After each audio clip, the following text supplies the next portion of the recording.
Halo semuanya, hari ini kita masuk ke materi strategi manajemen masalah yang pertama. Ini akan dibagi menjadi dua section.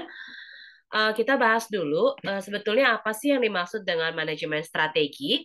Manajemen strategi menurut Fred R. David adalah seni dan ilmu untuk memformulasi, mengimplementasi, dan mengevaluasi keputusan lintas fungsi yang memungkinkan organisasi dapat mencapai tujuan.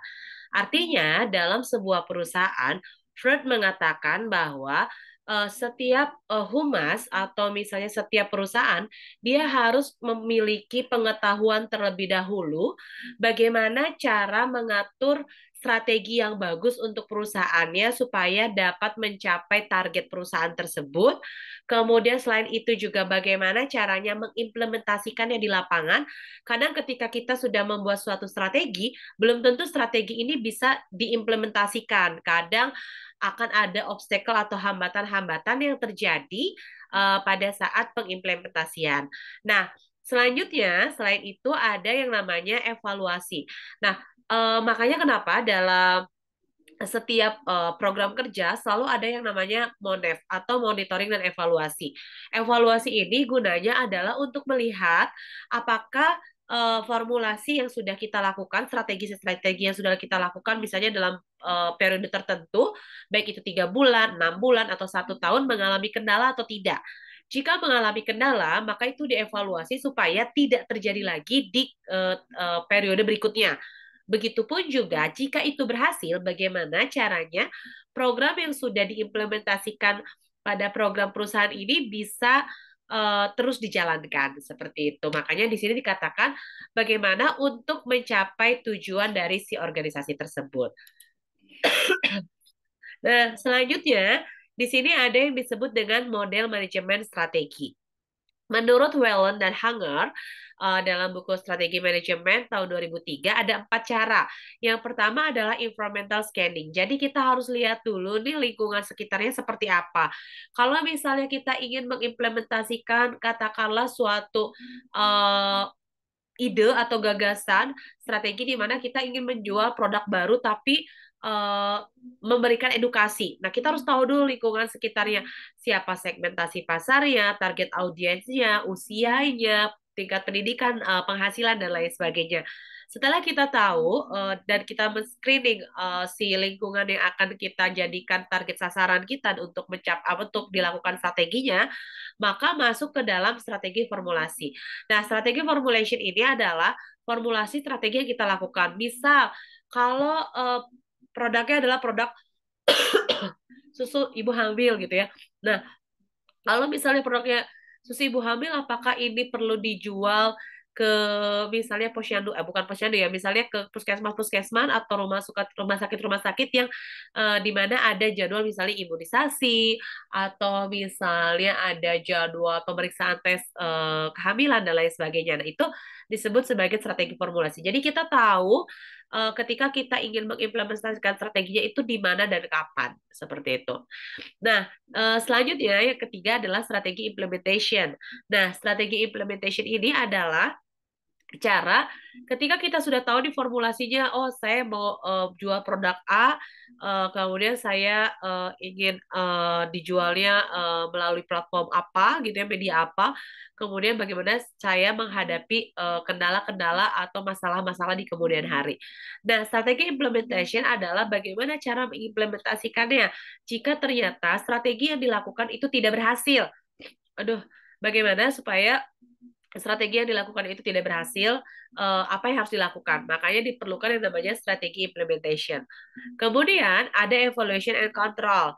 Nah, sama seperti tadi di awal dikatakan bahwa evaluasi ini gunanya adalah untuk mengukur atau melihat bagaimana program-program kerja yang sebelumnya dilakukan apakah sudah berhasil atau masih mengalami kendala. Jika masih mengalami kendala, apa yang harus dilakukan? Nah, ini yang disebut dengan evaluasi itu. Nah, Controlling ini atau kontrol di sini lebih tepatnya kepada kalau misalnya programnya berhasil, bagaimana cara mengontrolnya supaya tetap konsisten dan justru bisa menjadi lebih bagus, bagus dan bagus ke depannya seperti itu. Beda kalau misalnya ternyata program atau strategi yang dilakukan yang gagal, maka perlu ada cara terbarukan bagaimana supaya strateginya tidak gagal seperti itu. Maaf ya Ibu masih sakit soalnya.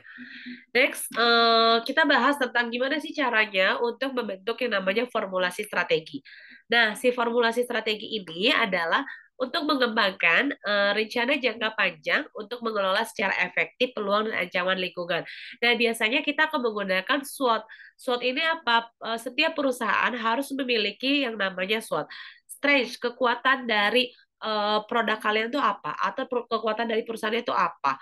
Weakness, kelemahannya itu apa yang bisa menjadi peluang bagi perusahaan lain menjadi kompetisi kita. Kemudian opportunity, oke, dari kesempatan banyaknya produk yang sama atau misalnya pelayanan yang sama, apa sih yang membedakan perusahaan kita atau bisnis kita dengan perusahaan yang lain? Yang ketiga, yang keempat adalah threat, ancaman. Nah, ancamannya apa? Kita boleh aja melakukan banyak improvisasi, inovasi di perusahaan, tapi perlu dilihat juga bahwa kemungkinan itu akan terjadi yang namanya ancaman-ancaman terhadap perusahaan terhadap masalah yang terjadi. Jadi belum dijadikan pertimbangan. Ini harus paham juga apa yang menjadi SWOT-nya. Nah, selanjutnya ada formulasi strategi mencakup kegiatan di mana di sini dikatakan bahwa harus jelas visi misinya seperti apa, bagaimana cara mencapai tujuannya, kemudian bagaimana mengembangkan strateginya, dan yang paling jelas adalah harus memiliki yang namanya SOP atau pengatur pedoman kebijakan. Nah, kenapa perlu ada aturan SOP-nya supaya jelas kalau misalnya ada masalah yang tidak terselesaikan, bagaimana cara mengatasinya, apa punishment-nya, apa reward-nya. Dengan demikian, maka permasalahan yang terjadi pada perusahaan itu bisa terselesaikan dengan efektif dan efisien. Karena kenapa? Sudah ada SOP yang jelas. Seperti itu. Nah, apa sih yang menjadi tujuan strategi manajemen masalah?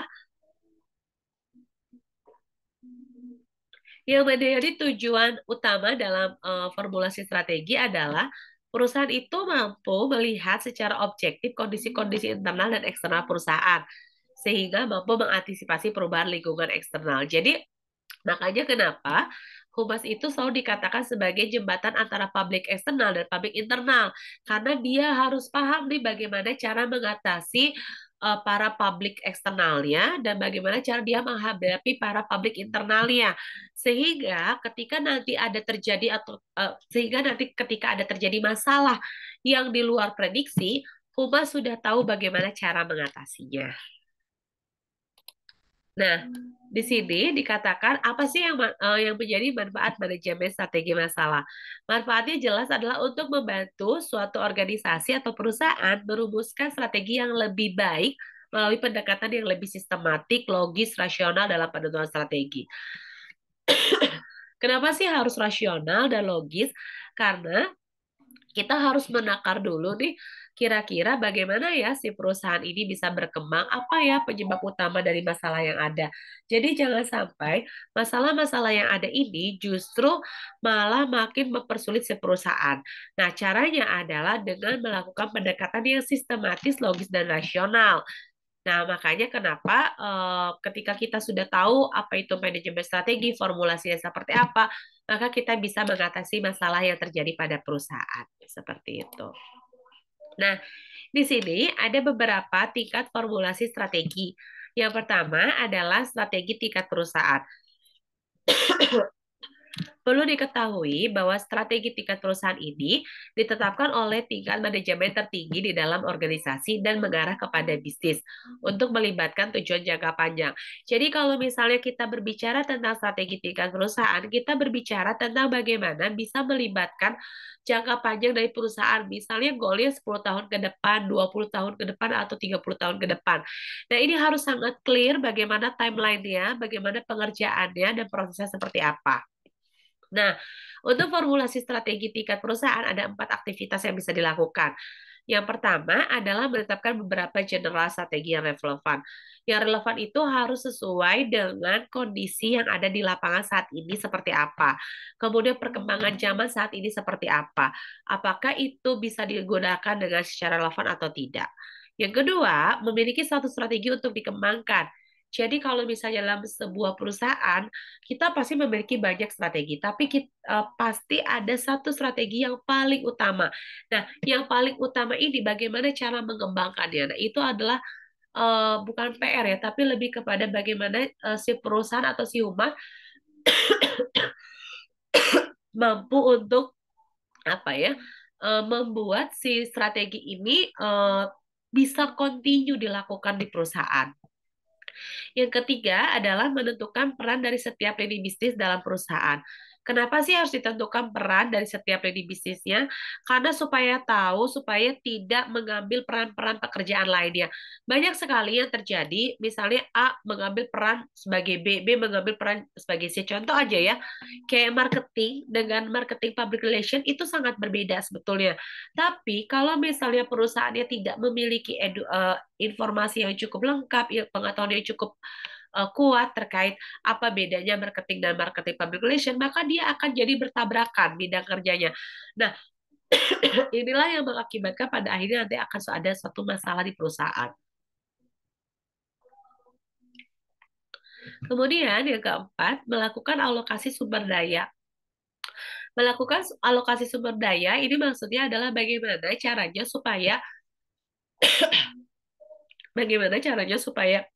perusahaan ini apa ya, lebih ke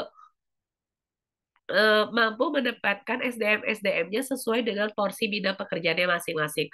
Kenapa harus seperti itu? Supaya tidak jomplang ya. Maksudnya tuh supaya tidak apa ya? Supaya balance antara bidang pekerjaan lain dengan bidang pekerjaan satunya seperti itu. Nah, selanjutnya setelah kita tahu tentang strategi perusahaan, kita akan lanjut ke yang namanya strategi tingkat bisnis. Nah, dalam strategi tingkat bisnis atau SPU ini dikatakan bahwa setiap perusahaan itu kan kita berbisnis ini pasti kita punya klien, pasti kita punya customer. Nah, bagaimana caranya di sini dalam strategi tingkat bisnis ini si bagian manajer atau bagian korporatnya dapat melakukan negosiasi yang cukup baik sehingga kedua belah pihak sama-sama diuntungkan dan tidak ada yang dirugikan. Nah, ini juga harus didukung berdasarkan dengan strategi korporasi yang ada. Kenapa harus berdasarkan dengan strategi korporasi yang ada? Karena itu mengacu kepada bisnis kita ini ingin tumbuh atau berkembang seperti apa. Makanya perlu yang namanya strategi tingkat bisnis. Jika terjadi kesalahan dalam bisnis yang ada, seperti kasus-kasus yang kita sudah bahas di kelas, maka ini akan berpengaruh terhadap konflik yang nanti di kemudian hari akan muncul gitu ya. Makanya kenapa dalam strategi tingkat bisnis ini perlu disiapkan berbagai macam strategi dari strategi A sampai strategi Z. Ketika ada kendala, kita tahu bagaimana cara mengatasinya di kemudian hari. Seperti itu. Next, ada yang disebut dengan strategi tingkat fungsional. Nah, strategi tingkat fungsional ini lebih kepada bagaimana caranya untuk bisa mencapai tujuan perusahaan dalam unit bisnis untuk memaksimalkan produktivitas sumber daya. Nah, produktivitas sumber daya ini itu siapa? Produktivitas sumber daya ini tentu saja adalah si pekerja atau para SDM atau humasnya. Kenapa? Karena dititik beratkan untuk memelihara satu kompetensi khusus. Misal nih, kayak humas. Humas ini dia secara tidak langsung memiliki kompetensi yang khusus, yaitu bagaimana caranya dia harus pandai melakukan lobbying, negosiasi, kemudian juga bagaimana cara dia apa ya bisa menjaga citra perusahaan terus dalam kondisi baik atau justru bisa menjadi lebih baik. Makanya kenapa ketika perusahaan mendapatkan suatu penghargaan, bukan hanya apa ya jajaran manajer saja yang bahagia atau misalnya seneng gitu, excited, tapi justru juga yang paling merasa puas yaitu adalah humas karena humas mengatur berbagai macam strategi supaya perusahaannya tetap unggul, mampu bersaing, dan juga menghasilkan kompetensi khusus yang cukup bagus seperti itu. Nah, ini ada tipe-tipe strategi. Yang pertama ada strategi manajemen. Nah, strategi manajemen ini eh, mulai dari strategi penetapan harga, akuisisi, pengembangan pasar, serta bagaimana cara manajemen keuangannya. Karena setiap divisi itu pasti dari perusahaan akan diberikan porsi keuangan atau finansialnya masing-masing dan cukup berbeda. Nah, ini gunanya untuk apa? Untuk mengetahui nih bagaimana setiap divisi ini mengelola keuangannya untuk dapat mencapai tujuan organisasi atau tujuan dari divisinya masing-masing. Misal, divisi IT dia akan mendapat apa ya keuangannya sendiri, bagaimana cara mengelolanya supaya dapat reach out para audiensnya atau sasarannya. Begitupun juga dengan humas seperti itu. Next, ada strategi investasi. Nah, strategi investasi ini adalah aktivitas yang berorientasi pada investasi. Kenapa? Karena pada misalnya nih ya, industri mau melaksanakan strategi perkembangan. Contoh misalnya perusahaan eh, elektronik atau mall. Nah, gimana sih caranya supaya dia mampu melakukan strategi jangka panjang dan sangat besar, jangka panjang dan sangat besar, sehingga itu dapat apa ya, melakukan yang namanya devisi atau divestasi. Nah, devisi ini adalah dalam artian ketika kita menginvestasikan satu apa ya, menginvestasikan beberapa jumlah nominal yang ada di perusahaan itu kepada satu lini divisi tertentu, maka dia percaya bahwa program tersebut bisa berkembang. Contoh lah ya, misalnya dalam televisi gitu ya. Nah, di televisi katakanlah Trans TV. Kenapa di Trans TV itu selalu ada yang namanya Rumpi selalu ada gitu ya. Terus udah gitu Brownie selalu ada. Karena kenapa dia percaya bahwa dengan berinvestasi di program tersebut itu akan meningkatkan value dan juga tingkat jumlah penonton di dalam jumlah penonton untuk penonton tayangan tersebut. Kenapa? Karena itu disebut dengan investasi. Makanya kenapa ada beberapa program di televisi yang dia sangat populer, ada beberapa program yang dia sangat tidak populer sama sekali. Karena itu yang disebut dengan strategi investasi. Gunanya untuk apa? Untuk melakukan yang namanya pembangunan dan penetrasi pasar seperti itu. Jadi kalau dalam bidang usaha eh, televisi, nggak semua program itu berjalan, sorry, nggak semua program itu besar gitu ya. Pasti ada beberapa yang program yang dibuat besar dan ada juga program yang sesuai dengan kapasitasnya. Nah, kemudian ada strategi bisnis. Nah, strategi bisnis ini kerap diucap strategi bisnis secara fungsional. Kenapa? Sebab strategi ini berorientasi pada fungsi-fungsi aktivitas manajemen. Misalnya bagaimana pemasarannya, penciptaannya, operasional, distribusi, dan juga strategi-strategi yang berhubungan dengan keuangan. Kenapa sih ini perlu dilakukan? Ya, karena dianggap bahwa dengan strategi ini maka akan berpengaruh besar terhadap perusahaan. Nah, ini yang akan kita fokuskan yaitu gimana nih caranya ketika sebuah bisnis dalam sebuah perusahaan tidak mengalami masalah di kemudian hari. Nah, agar tidak mengalami masalah di kemudian hari, maka kita perlu mampu menciptakan bagaimana operasionalnya, implementasinya sesuai dengan tahapan dan tipe yang sudah kita bahas sebelumnya. Seperti itu. Sip, materinya sudah selesai. Seperti biasa, kalau ada yang ingin ditanyakan, nanti silakan tanyakan di kelas. Terima kasih.